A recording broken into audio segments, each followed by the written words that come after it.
Ya, mau gimana bapaknya siapa lah? Iya pak. Iya jepit.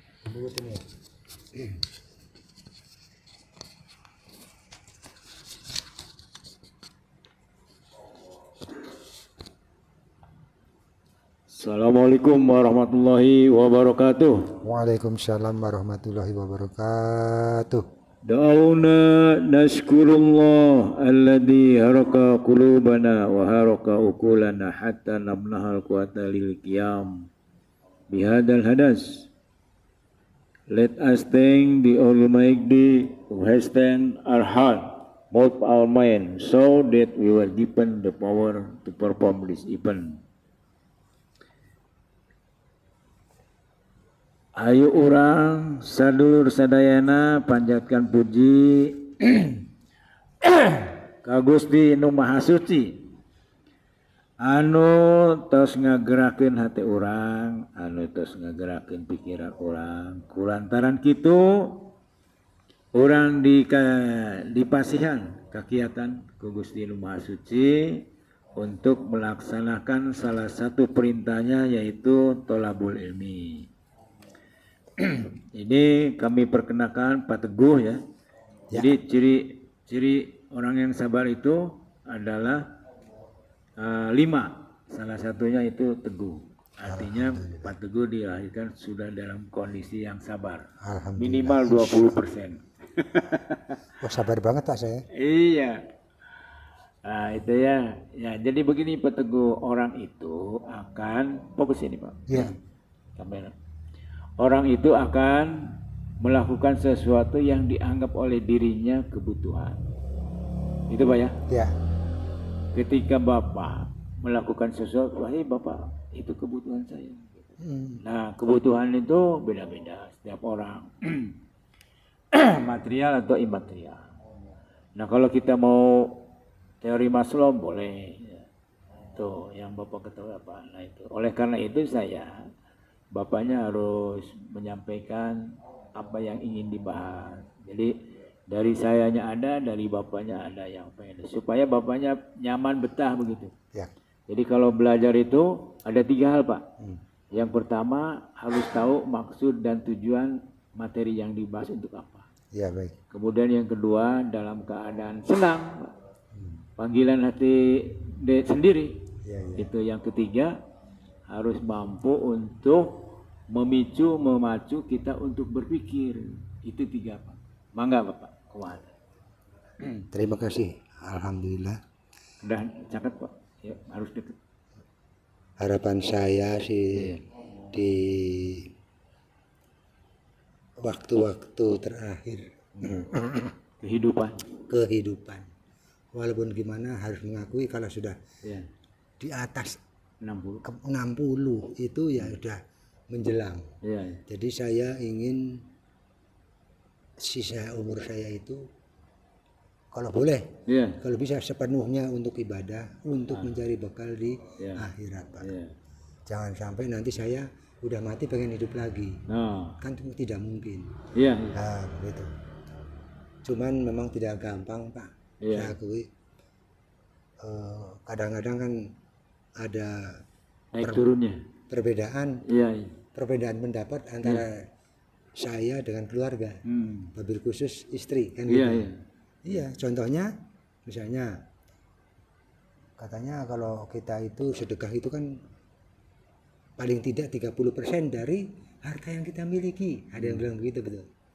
Nah, angkanya tidak ada itu. Kalau dasarnya nggak ada. Oh gitu. Iya. Kalau sedekah bebas, yang ada tuh aturannya zakat Pak. Itu sih yang saya sahabat Abu Bakar sahabat itu yang pertama semuanya. Itu kelas tinggi Pak itu mah. Ya kita harus kelas tinggi Pak. Jadi gini, maaf. Iya. Kalau untuk urusan akhir Pak, kita harus kelas tinggi Pak. Kalau bisa semaksimal mungkin sesuai kemampuan kita maksudnya gitu. Jangan hanya cemen-cemenan. Jadi jangan hanya kaleng-kaleng, sederhana aja lah. Jangan, saya nggak mau. Pengennya gaspol. Gaspol. Full power kita beribadah. Seperti itu Pak. Jadi, nah, saya pernah punya keinginan begini Pak. Bikin sebuah seperti pondok pesantren lah katakan, untuk orang-orang yang sudah uzur, orang-orang yang sudah tua seperti kita ini.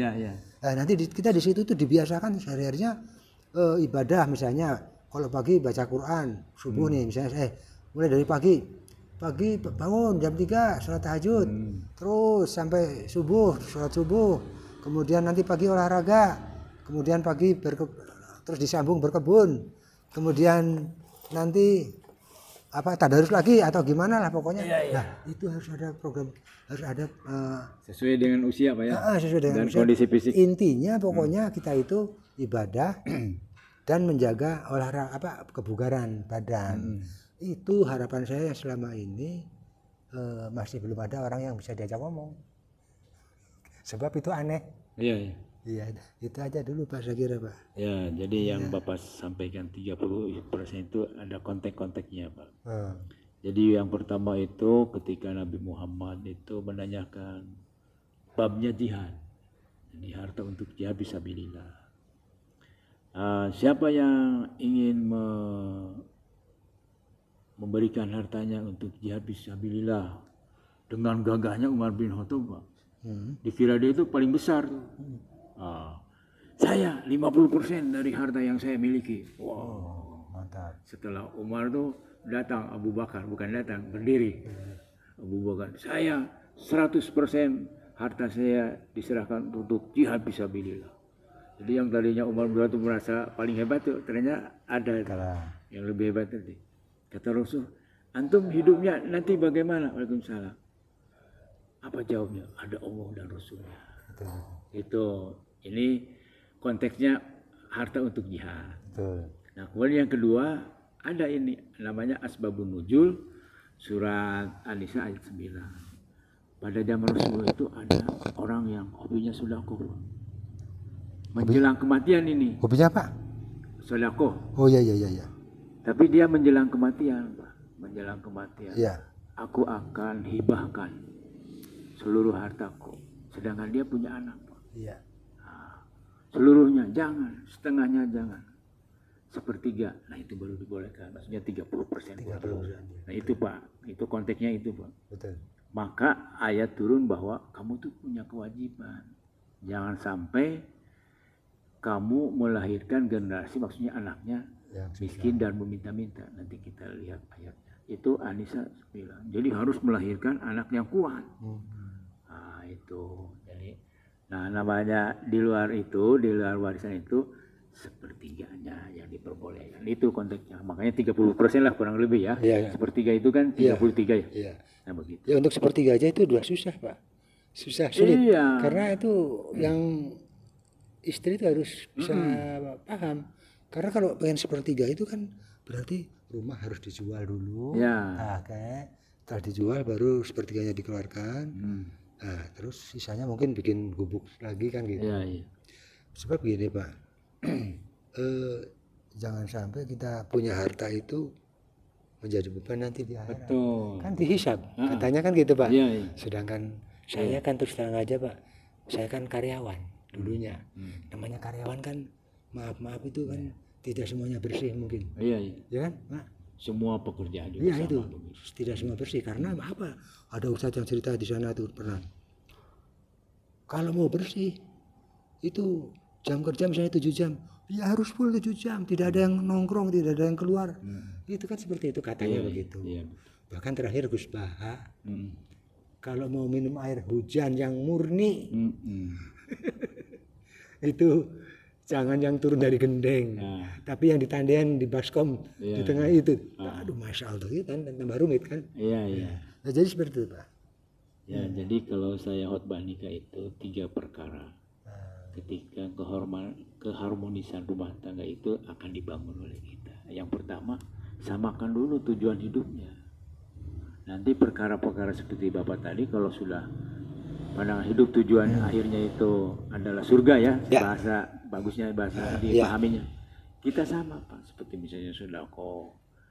Karena apa? Seorang pengusaha perempuan dari Surabaya itu ditanya sama orang yang saya cerita itu, ibu sukses usahanya, sedekahnya, ibu kemana-mana ngasih saling. Oh saya nggak pernah Kasih Pak. Itu saya titip ke Pak Kemis, nanti ketika di akhirat saya ambil lagi dalam bentuk pahala. Wah itu bagus rugi. Artinya tidak akan merasa rugi Pak ngasih itu. Justru kita terima kasih kepada orang yang mau diberi. Karena apa? Mau dititipin. Mau dititipin. Itu nanti di akhirat menjadi pahala begitu. Kalau kurban gimana kurban? Sama aja. Titip juga. Pokoknya memberi ya. Semua yang Waalaikumsalam warahmatullahi wabarakatuh diberikan kepada orang lain itu sama. Gitu ya. Iya. Jadi sama ya pokoknya sedekah, zakat, kurban itu infak kurban. Semuanya pemberian nanti untuk yang tidak pernah merugi. Dulu saya pengertian saya itu dulu. Iya.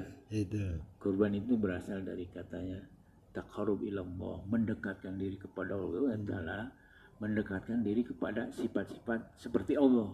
Seperti Allah. Dengan memberi. Allah kan maha memberi. Nah begitu. Itu. Kalau Gus Dur sih menafsirkan mengapa binatang yang disembelih, yang Gus Dur nih. Intinya adalah kita itu harus menyembelih sifat-sifat binatang yang ada di dalam diri kita.